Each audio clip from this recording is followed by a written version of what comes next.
análisis, ¿no?, de lo que está ocurriendo con el aumento de casos. Y además también se evalúa, mañana va a haber definiciones importantes con respecto a volver a una fase 1, que fue lo que primero ocurrió a partir del 20 de marzo, y qué implicaría esto para la sociedad, puntualmente para el AMBA y la ciudad de Buenos Aires. Sí, el aumento de casos lo estamos observando desde, digamos, mediados de mayo, fines de mayo. Hay un aumento importante en la notificación de casos, sobre todo en el área metropolitana de Buenos Aires.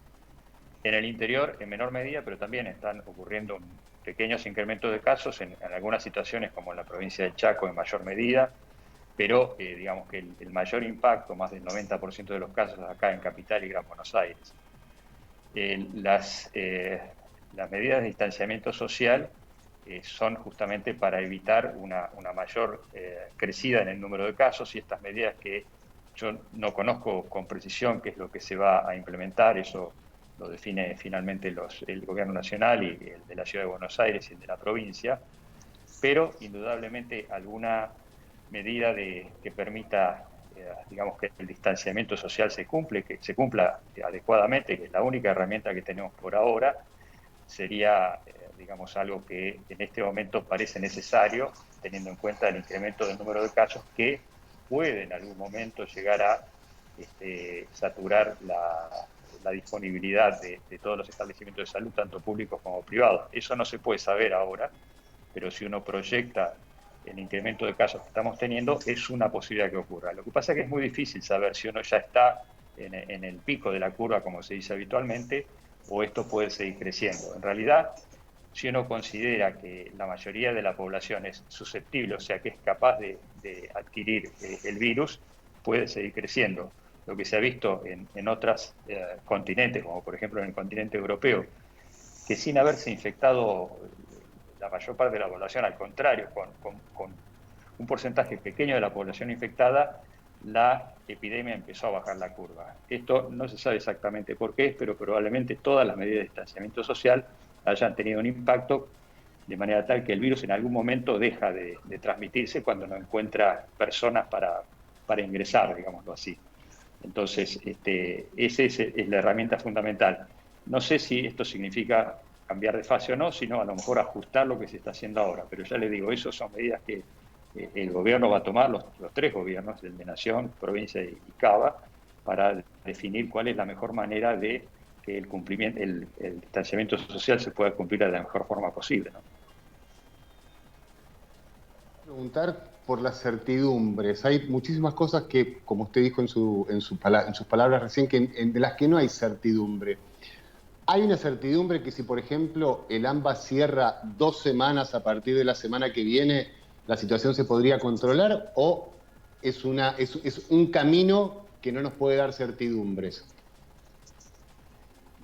No, perdóneme, pero se cortó un poco, no escuché toda la pregunta. Si me la puede repetir, por favor.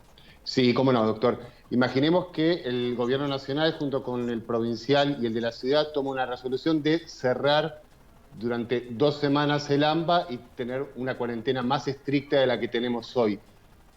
¿Qué certidumbre nos da eso?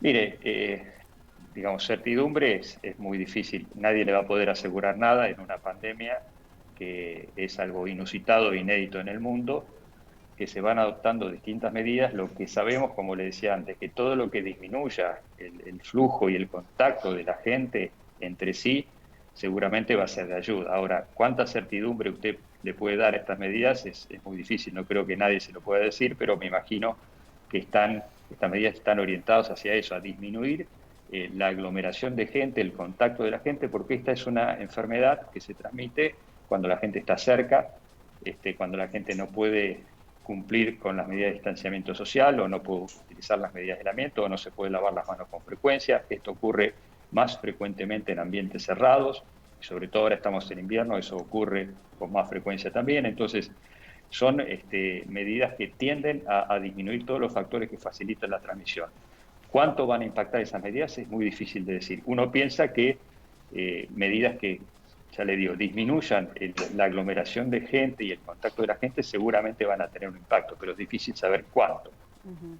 Doctor, bueno, también quería consultarle sobre la ocupación de camas en el AMBA, que ya sube, digamos, aumentó al número de 44,76%, y en base a este número, la posibilidad de que pueda colapsar el sistema sanitario en la provincia de Buenos Aires.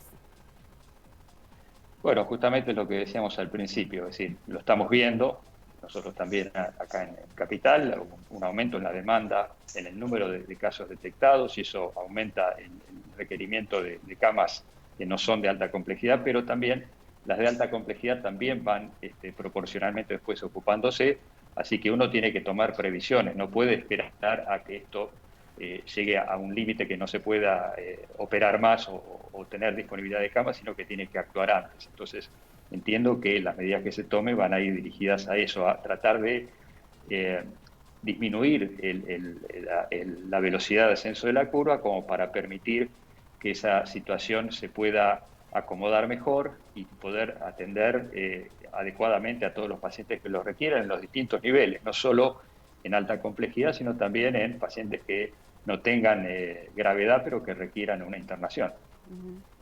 Doctor, ¿ustedes en el CEMIC están tratando a pacientes con coronavirus? Sí, sí, sí, sí. Como la mayoría de los establecimientos de la Ciudad de Buenos Aires, tenemos pacientes, Bien. claro, por supuesto. ¿Implementaron tratamiento con plasma?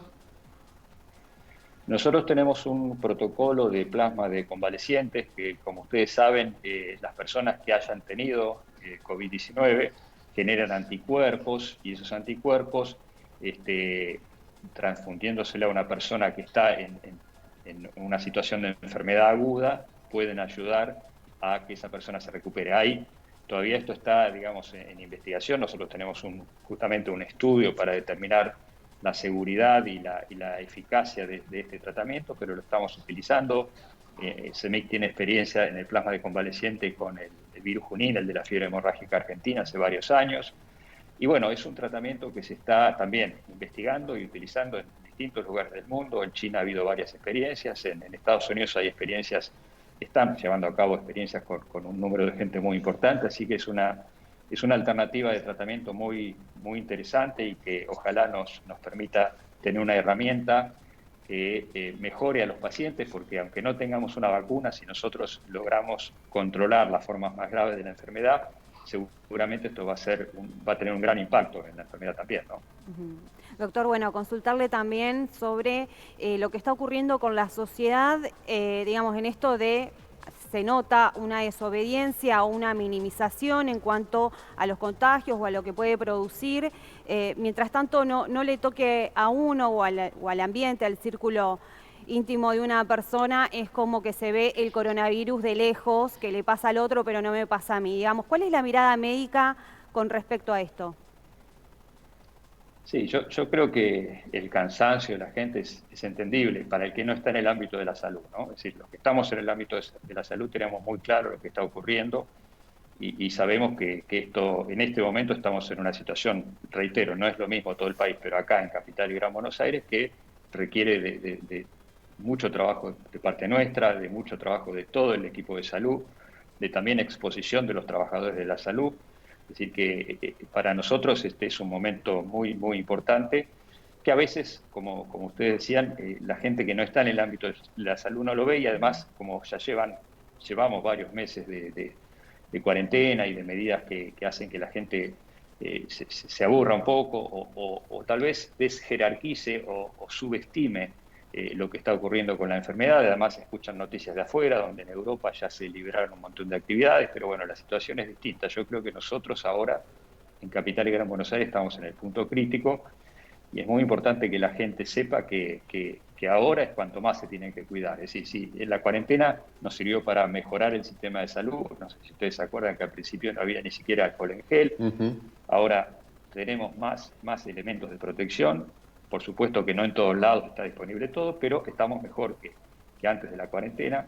Y también sirvió para que la gente incorpore cuáles son las medidas de aislamiento, para que los comercios o los lugares que están abiertos también incorporen protocolos. Es decir, ha servido para muchas cosas, pero ahora estamos en el momento más crítico, diría yo, y es donde es más importante que la gente tome estas precauciones y todo lo que aprendimos a lo largo de estos meses ahora lo ponga en práctica. Y si uno no tiene que hacer ninguna actividad, que se quede en su casa. Yo le digo a mi familia, a mis amigos, si uno no tiene que hacer nada urgente, importante o algo laboral que lo tiene que hacer, quédense en casa. Es el momento para tener mayor cuidado.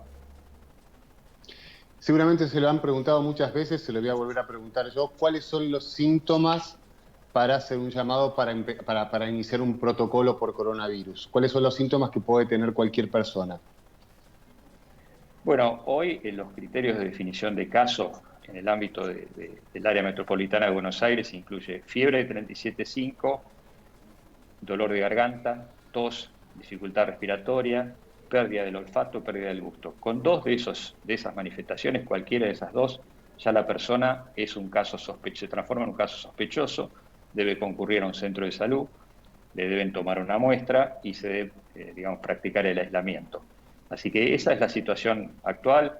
Hoy es muy común que la gente tenga algún síntoma, no lo subestime, porque hay gente que dice, bueno, esto me pasa siempre en esta época del año.